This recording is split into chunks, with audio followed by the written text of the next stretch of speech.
Look, doubloons! Don't drop them. Number 10. Blowing balloons. Oh, Squidward's not at his post! What do you do to help out your coworker who's fallen asleep on the job? Naturally, you blow up some balloons that you just so happen to have on hand and create a balloon animal likeness of them to take their place. At least that was SpongeBob's bright idea when Squidward was neglecting the cash register. You might not have noticed as a kid just how much the long, transparent balloons in question resemble condoms. Worse still is the image through the kitchen window of the balloons expanding as he blows them up. There's something missing. Ah! Number 9. The French Tickler. She will never reach you. She must first pass through the 4 floors of fear. Speaking of condoms, SpongeBob and Sandy have a run-in on Karate Island with a villain named the Tickler, who just happens to be French.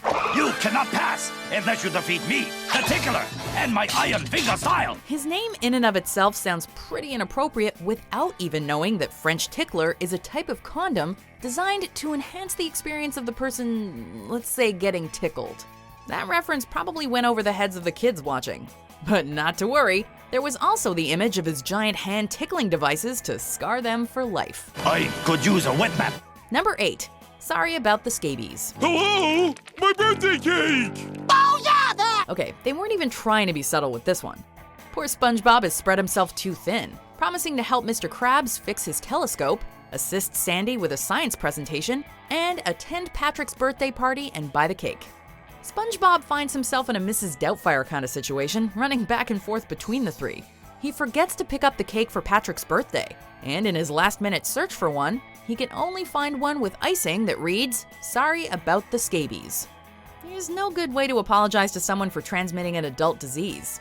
So why not a cake, we guess? I haven't got all night. Yeah, neither do I. Number 7. Here lies Squidward's hopes and dreams. Adulting is hard. No one knows that more than Squidward Tentacles. Spending the rest of his life as a cashier at the Krusty Krab is definitely not what Squidward had planned when he was dreaming of being a famous clarinet player. In this episode, the very literal interpretation of Squidward experiencing the death of his hopes and dreams is definitely intended for adults watching the show. Mr. Krabs spots Squidward mourning a grave at the cemetery, and when he goes to take a look, the gravestone reads, "Here lies Squidward's hopes and dreams." What a baby. Number 6. SpongeBob's nose. I'm down here, sir. The astonishing amount of penis jokes that made it onto this kid's show could warrant a list all their own. Representing them on this list is the time SpongeBob's nose popped up from the ground outside the Krusty Krab. At least we hope it was his nose. Upon Squidward's request, SpongeBob buries himself in the ground. And when Mr. Krabs comes looking for him, SpongeBob shows himself by shooting the tip of his long nose out from underground. Squidward said I could help by burying myself. The moment passes by pretty quickly, so it might not have even registered on a first watch that SpongeBob's protruding nose resembles another elongated part of the male anatomy. Quit fooling and come on out. I need you to be in the commercial. Me? Number 5. Exchanging money. Well, Patrick, here it is. The Palace of Pranks. Talk about a prank gone wrong. When SpongeBob and Patrick discover a prank shop, things get a little out of hand. They get their hands on a can of invisibility spray and decide to pull the ultimate prank. The only problem is, the invisibility paint stains clothes. So they strip down to their birthday suits, turn each other invisible, and terrorize the town. Oh, scores! Ghosts! They get their comeuppance when Mr. Krabs catches them with their pants down. The paint wears off, and they're left standing almost completely nude holding a dollar bill. What's actually a completely innocent moment ends up looking like these two friends exchanging the dollar for some services. I know not these names of which you speak. Number 4. SpongeBob, Patrick, and Mr. Krabs' Panty Raid. I guess you're gonna miss the Panty Raid. The what? That's right, a panty raid. Most of the dirty jokes on this show are hidden behind a thin veil, but sometimes they forget the veil entirely.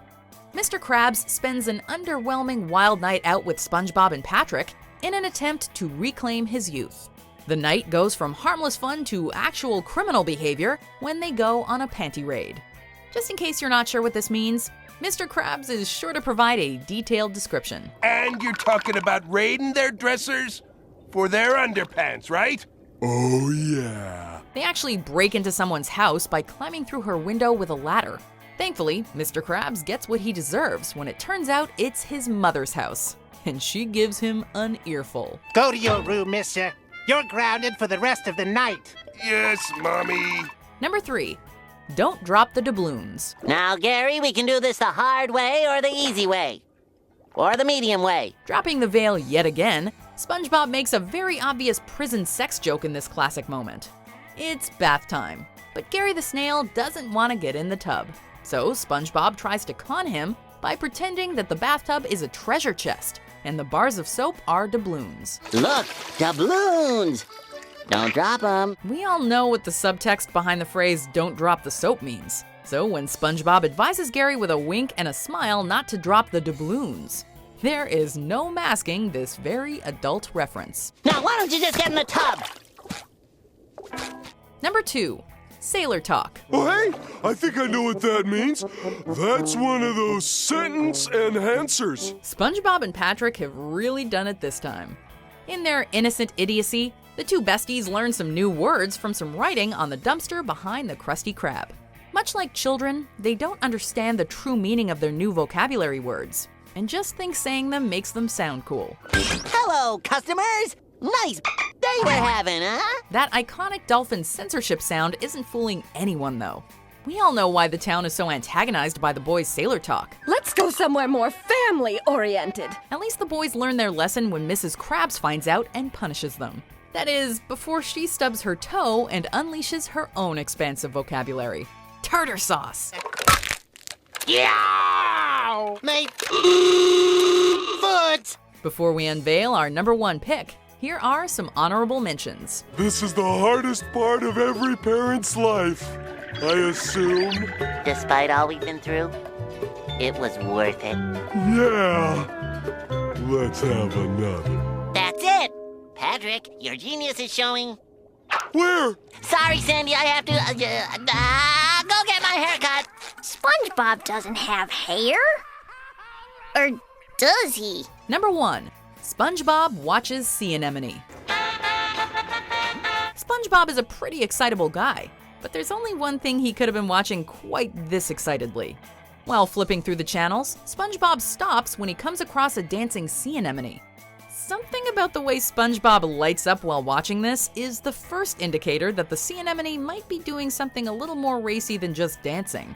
The second indicator is when Gary walks into the room and SpongeBob changes the channel in a panic, claiming he was just looking for the sports channel. Sure, SpongeBob, the sports channel. We believe you. Clearly, SpongeBob was watching sea porn. I was just looking for the sports channel, Gary. Did you enjoy this video? Check out these other clips from WatchMojo, and be sure to subscribe and ring the bell to be notified about our latest videos.